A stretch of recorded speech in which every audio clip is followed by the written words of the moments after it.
Welcome to my channel. I am Tanushree.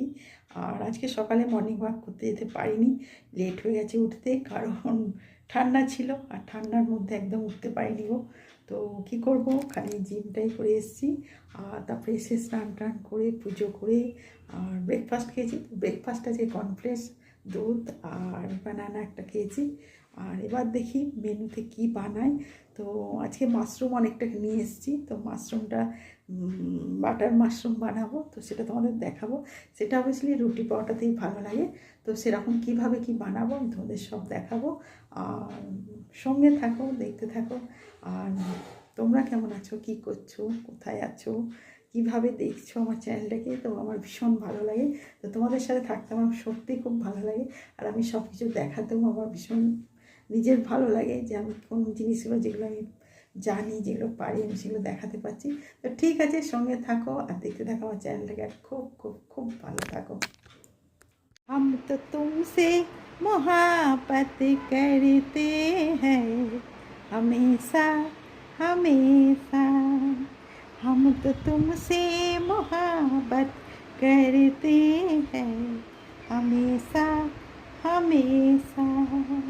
हम तो तुमसे मोहब्बत करते हैं हमेशा हमेशा।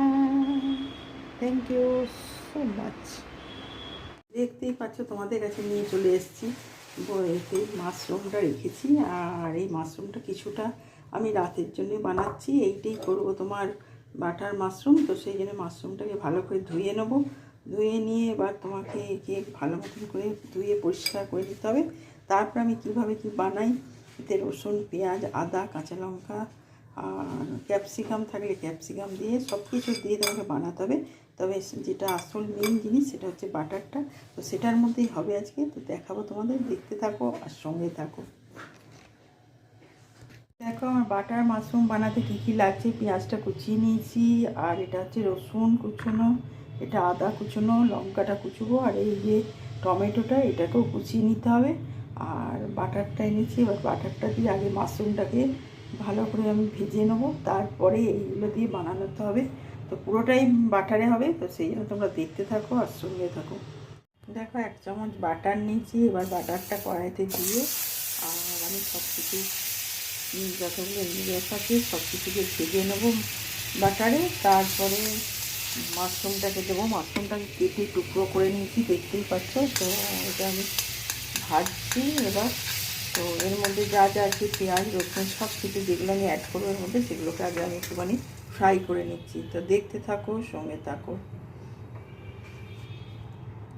দেখো আমার এইগুলো সব পেঁয়াজ, রসুন, আদা, কাঁচা লঙ্কা, আর তার মধ্যে দিয়ে দিচ্ছি একটু বিনস, আর এবার গাজরটা দেবো, আর লাস্টে টমেটোটা দেবো। দিয়ে এটাকে ভাজতে থাকতে হবে। তারপর এর মধ্যে সব কিছু দিয়ে তারপরে লাস্টে মাশরুমটা দেবো। তো পুরোটাই আমার কিন্তু বাটারে হচ্ছে, দেখতেই পাচ্ছ। আর ওই জন্য বেশ একটা স্মেলও আসছে খুব সুন্দর। তো ফুটতে থাকছি, তোমরা দেখো এইভাবে বানালে দেখবে খেতেও টেস্টি লাগে। আর মাশরুম খাওয়াটা শরীরের জন্য ভীষণ ভালো, ভীষণ, সেই জন্যই এটা দিয়ে খাওয়াও খুব দরকার আমাদের। তো সেই জন্যই আমি বানিয়ে ফেলছি মাশরুম, আজকে বাটার মাশরুম। তো তোমরা দেখতে থাকো এটাকে, আর এইভাবে তোমরা বাড়িতেও বানাও। এটা খুব ইজি, বেশি টাইমও লাগে না এটা। আর এটা খাওয়া তো সত্যি শরীরের জন্য ভালো। তো সেই জন্য এবার আমি এর মধ্যে দিয়ে দেবো তোমার গাজরটাও দিয়ে দেবো। দেখো আমি দিয়ে দিলাম, তার সাথে লাস্টে দেবো আমি টমেটোটা। তো এখন এটা একটু ভাজা হবে। তার মধ্যে এর মধ্যে একটুখানি খালি তোমাকে লাগবে চিলি সস আর সয়া সস, আর একটুখানি হচ্ছে টমেটো পিউরিটা দিচ্ছি, আর কেচাপটা একটু দিতে হবে। আর বেশি কিছু নয়। এই নাড়তে যতক্ষণ এটা একটু ভাজা ভাজা হচ্ছে না, ততক্ষণ মাশরুমটা এর মধ্যে দেওয়া যাবে না। একটু ভাজা হোক, যখন একটু পুরো লাল লাল হয়ে আসবে তখন আমি এগুলো দিয়ে দেবো। তো তার আগে আমি একটুখানি নুন দিয়ে এটাকে ঢাকা দিচ্ছি। তো ততক্ষণ দেখতে থাকো, সঙ্গে থাকো। দেখো আমি সব কিছু এর মধ্যে দিয়ে দিয়েছি মাশরুমটা দিয়ে, আর এর মধ্যে তোমার একটুখানি দিয়েছি সয়া সস, চিলি সস, আর একটু দিয়েছি টমেটো পিউরি তো আছেই, তার একটু টমেটো কেচাপটাও দিয়েছি। আর তার মধ্যে মশলা জিরে গুঁড়ো, একটুখানি লঙ্কা গুঁড়িটা দিতে হবে, আর কাশ্মীর লঙ্কাটা একটু দেবে যাতে কালারটা আসে। তো দেখতেই পাচ্ছ কি সুন্দর লাগছে, আর সব কিছু দিয়ে বানিয়ে ফেললাম। তো তোমরা এইভাবে বাড়িতে বানাও, দেখো খেতেও টেস্টি হবে আর ভালোও লাগবে রুটি পরোটা দিয়ে খেতে। তো আমার হয়ে এসছে, এবার আমি নামিয়ে এটাকে একটা কাছের মধ্যে রেখে তোমাদের দেখিয়ে দিচ্ছি। তো খুব ইজি আর চটজলদি হয়েও যায়। তোমরা বাড়িতে বানাও, করে খাও, কারণ মাশরুম খাওয়াটা ভীষণ শরীরের জন্য উপকারী।